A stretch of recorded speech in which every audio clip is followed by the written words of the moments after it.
Os destaques da semana entre os julgamentos do plenário do Supremo Tribunal Federal. Você confere aqui na TV Justiça. Plenárias, já começou.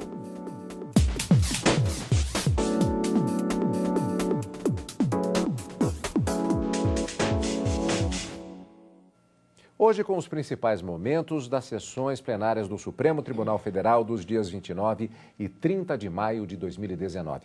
Karina, uma semana marcada por julgamentos importantes, 3 julgamentos, na verdade, que foram iniciados e pelo menos um deles com uma repercussão, não no sentido técnico propriamente da repercussão geral, que caracteriza os recursos extraordinários, mas assim que ele reflete em relação à sociedade, particularmente sobre o tema reforma trabalhista. Reforma trabalhista e mulheres trabalhadoras gestantes e lactantes naquela fase de amamentação. Isso porque na quarta-feira os ministros concluíram, esse foi o único julgamento concluído, como você disse, Cadu, embora 3 foram apregoados, tanto quarta como quinta-feira, mas nesse caso os ministros acabaram concluindo pela inconstitucionalidade do dispositivo que foi alterado na CLT para permitir que essas mulheres trabalhadoras, ou grávidas ou na fase da amamentação, pudessem exercer a sua atividade laboral em atividades insalubres em determinadas circunstâncias. Os ministros entenderam, por maioria, que esse dispositivo inovador viola a Constituição, principalmente em relação à proteção tanto à maternidade como a proteção do direito à criança também. E nesse sentido, por maioria, ficando vencido apenas o ministro Marco Aurélio, foi declarada a inconstitucionalidade do dispositivo, que foi trazido pela reforma trabalhista. Embora esse dispositivo questionado e confirmada a sua inconstitucionalidade na quarta-feira já estivesse suspenso em razão de uma liminar concedida pelo relator, ministro Alexandre de Moraes, a eficácia desse dispositivo definitivamente se torna inaplicável no território nacional após a publicação da ata do julgamento realizado nessa quarta-feira.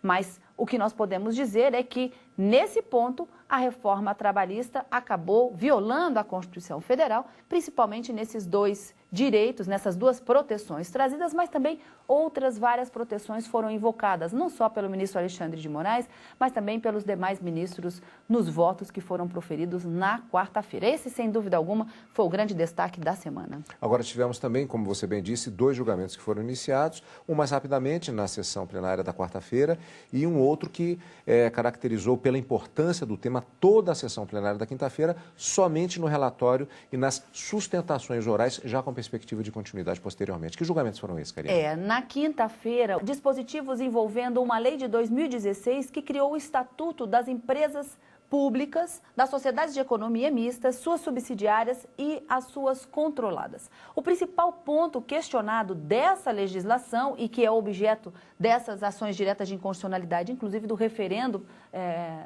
da liminar concedida pelo ministro Ricardo Lewandowski, é que a legislação permite a venda de ações dessas estatais sem que haja licitação e sem a necessidade de uma lei específica elaborada pelo Poder Legislativo. Esse é o ponto questionado. Na liminar que foi concedida pelo ministro Ricardo Lewandowski, foi deferida a possibilidade de venda de ações, mas condicionada a uma lei que autorizasse, uma legislação prévia. E essa é a grande discussão nessas ações diretas de inconstitucionalidade, cujo julgamento foi suspenso, como a gente disse logo no início, logo após o relatório e as sustentações orais. Vamos aguardar quando esse processo voltar ao plenário, de que maneira o plenário vai decidir acerca dos dispositivos que envolve esse chamado Estatuto das Empresas Públicas e das Sociedades de Economia Mista. Bom, e vamos voltar também, portanto, para a sessão plenária da quarta-feira.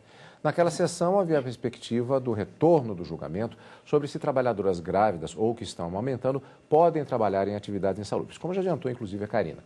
Esse era um tema polêmico, item da reforma trabalhista que chegou ao Supremo Tribunal Federal. Vamos saber um pouco mais sobre o assunto.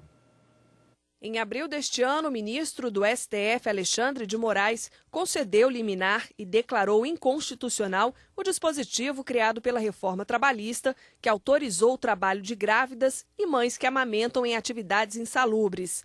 A ação, proposta pela Confederação Nacional dos Trabalhadores Metalúrgicos, defendeu ser inconstitucional a regra estabelecida após a reforma trabalhista, de que gestantes precisam apresentar atestado médico para tirar licença do trabalho quando a atividade é insalubre. Além disso, pela regra anterior, gestantes e mães que estão amamentando deveriam ser afastadas de atividades perigosas. De acordo com a nova lei, se o grau de insalubridade for máximo, a empregada gestante deve ser afastada. Mas se a profissional já tiver tido o bebê e só estiver amamentando, somente poderá ser afastada se apresentar atestado de saúde emitido por um médico de confiança da mulher.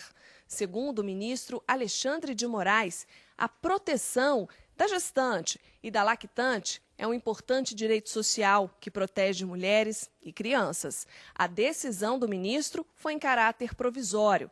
E o julgamento foi encerrado na sessão plenária desta quarta-feira.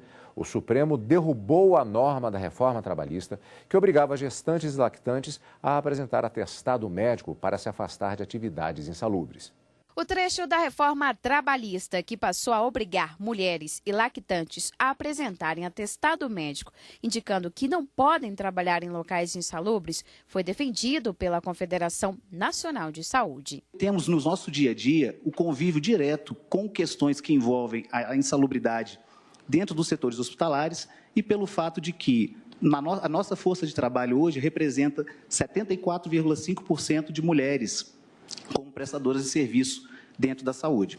Já para a Central Única dos Trabalhadores, a mudança coloca os riscos de trabalhar nesses locais nas mãos das trabalhadoras. No momento em que a mulher passa por uma situação em que lhe é fragilizada a própria condição de trabalho, pela situação especial de gestante, a lei impõe um diálogo entre empregado e empregador, onde, nesse diálogo, o empregador entra numa situação fragilizada. O ministro Alexandre de Moraes votou contra a mudança da reforma trabalhista de 2017, ressaltando que a proteção das gestantes e dos bebês são direitos irrenunciáveis. Eu vou mais além, presidente, não só o desconhecimento, a impossibilidade pela distância de centros médicos, a própria negligência, ou mesmo por medo de vir a ser demitida posteriormente, por uma coação de que se chegar com um atestado médico, após o período da licença, após o período de estabilidade em virtude da gravidez, poderá ser demitida. Nós estaríamos, ao validar a alteração legislativa, estaríamos prejudicando não só o direito da mulher, o direito à proteção à maternidade, mas também o direito do recém-nascido. Dessa forma, entendo que as expressões impugnadas, e as expressões impugnadas são exatamente a exigência de afastamento somente se apresentar atestado, abre aspas, apresentar atestado de saúde emitido por médico de confiança da mulher que recomende o afastamento durante a gestação ou lactação. Essas expressões impugnadas não estão em consonância com os dispositivos constitucionais supramencionados, os quais representam, repito, não apenas normas de proteção à mulher gestante ou lactante, mas também ao nascituro ou recém-nascido lactante. A previsão de determinar o afastamento automático da mulher gestante, lactante, do ambiente insalubre, como é a redação do artigo 394-A, essa previsão está absolutamente de acordo com a jurisprudência dessa Casa, com o entendimento do Supremo Tribunal Federal de integral proteção à maternidade e à saúde da criança. E cito aqui no voto julgados recentes, o RS 629-053, repercussão geral, onde entendemos que a incidência da estabilidade prevista no artigo 10, inciso 2 do ADCT, somente exige a anterioridade da gravidez à dispensa sem justa causa, independentemente de prévio conhecimento ou comprovação.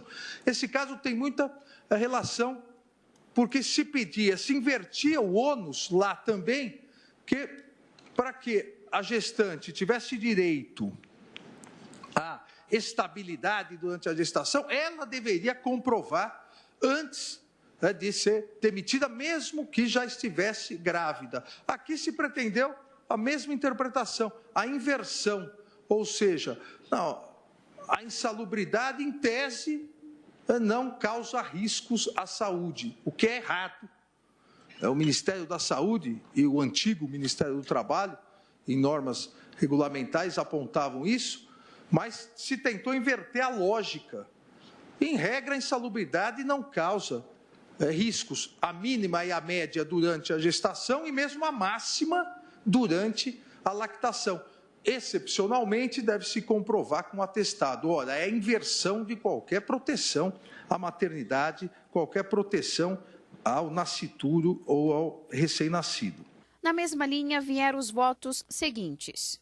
O que se está a proteger aqui é um tripé que está protegido pela Constituição: maternidade, nascituro e a infância. Penso que viola a proteção da maternidade, que é um direito social previsto no artigo 6º.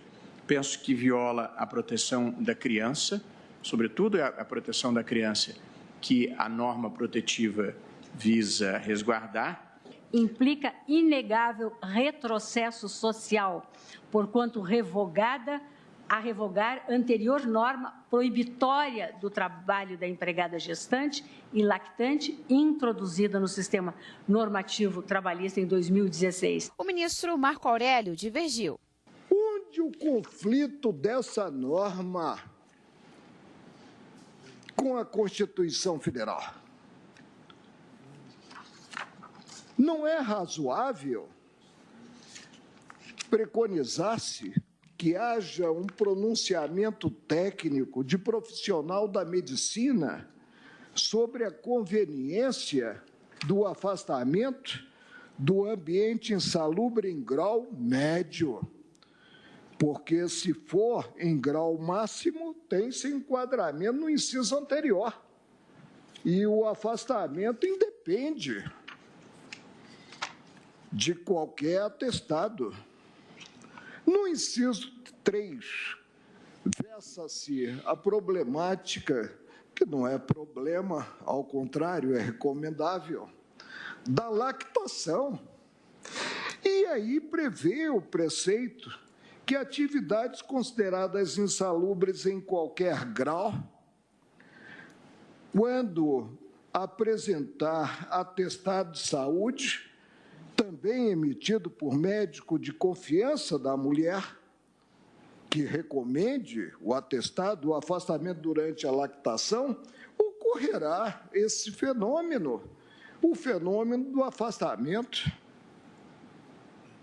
Pergunta-se se os preceitos encerram a liberdade da prestadora dos serviços, se os preceitos visam atender às exigências do mercado de trabalho para não criar-se óbices à contratação da mão de obra feminina, como assentar inconstitucionalidade? A decisão do plenário foi por maioria e, portanto, cai da reforma trabalhista a exigência de mulheres e lactantes terem que apresentar atestado médico para se afastarem de trabalhos insalubres. Não se revela possível nem legítimo acolher-se qualquer cláusula legal que, em conflito com o texto de nossa Carta Política, culmine por prejudicar a mulher trabalhadora ou por reduzir-lhe, quando não por suprimir-lhe, conquistas sociais já definitivamente consolidadas. E esta foi a sessão plenária da quarta-feira. E você vai ver no próximo bloco. Supremo Tribunal Federal começa a julgar liminares em ações que questionam dispositivos da lei das estatais. É daqui a pouquinho.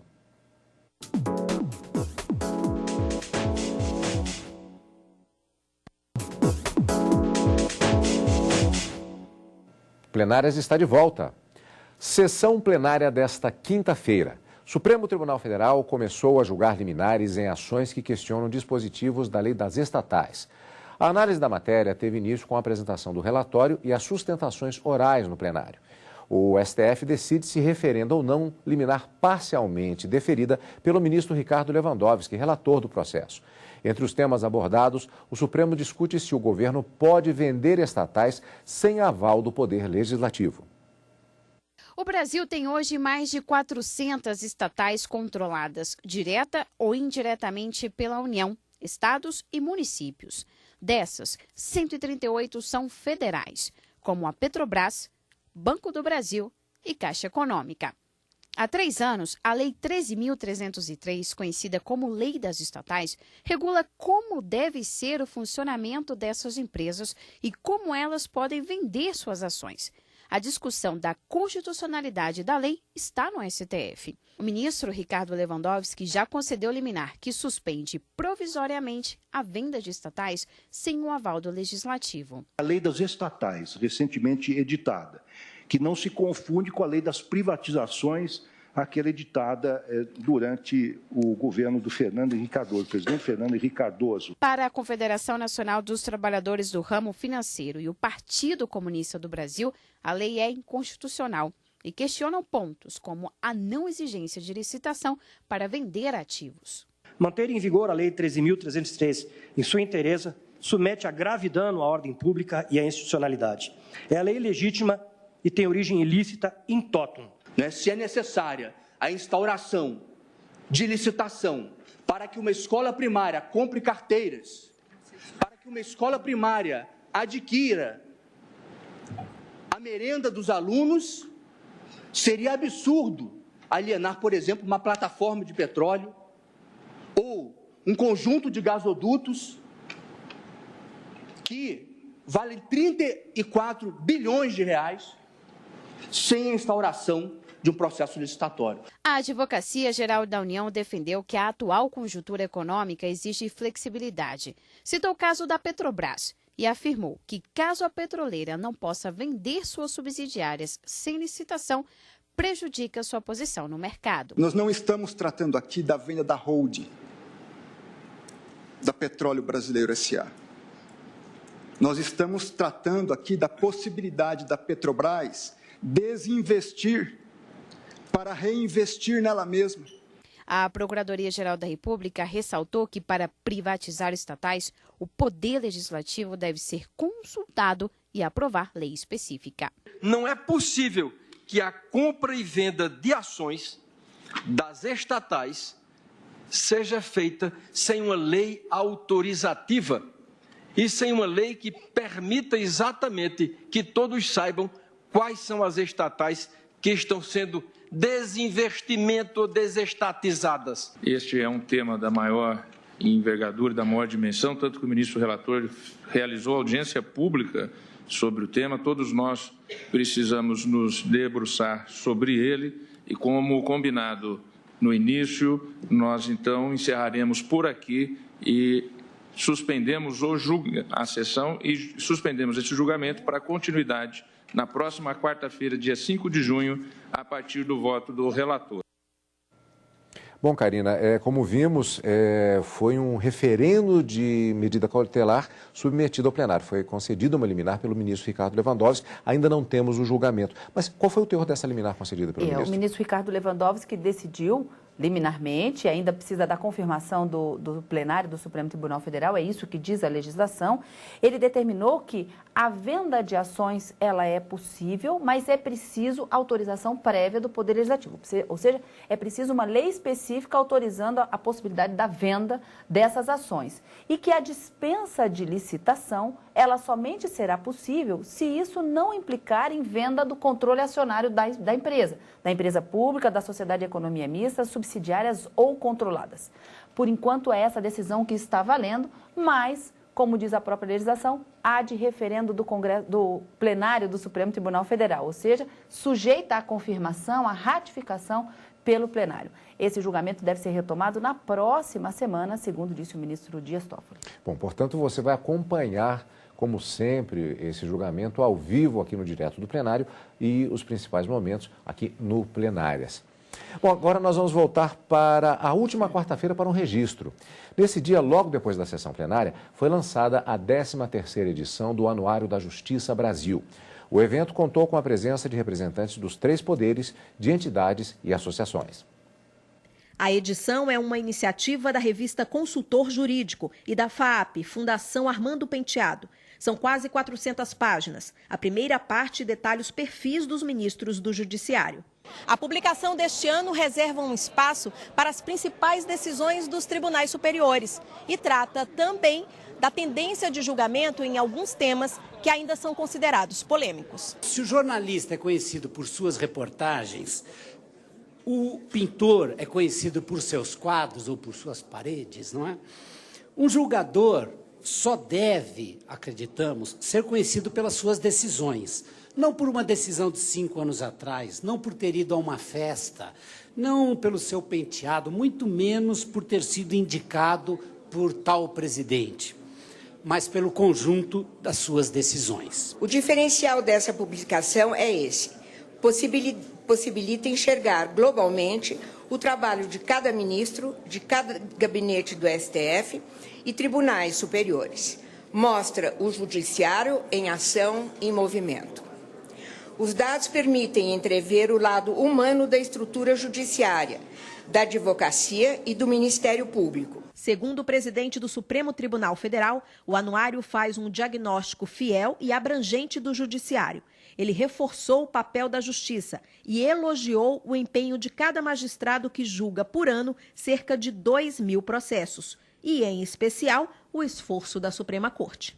Exercemos função estabilizadora, defendendo a Constituição e moderando os conflitos. Este Supremo Tribunal Federal é a Corte Constitucional que mais julga processos no mundo. E vejam que nós somos muitas vezes criticados por ser ou se dizer ser uma corte monocrática. Ministro Celso, ministro Marco Aurélio, no ano passado julgamos colegiadamente, entre primeira turma, segunda turma e plenário, 14.000 feitos. Mas um anuário que mostra a cara da justiça, dá transparência à justiça, a comunidade jurídica passa a conhecer melhor os seus julgadores. É um retrato da justiça como um todo, né?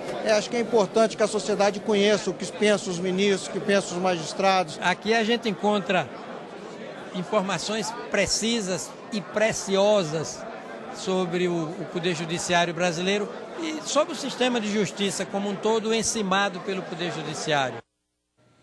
Karina, encontro marcado na próxima semana com mais julgamentos do plenário do Supremo Tribunal Federal. E no direto do plenário, na quarta e na quinta-feira, ao vivo, a partir das 14 horas, encontro no final de semana com plenárias.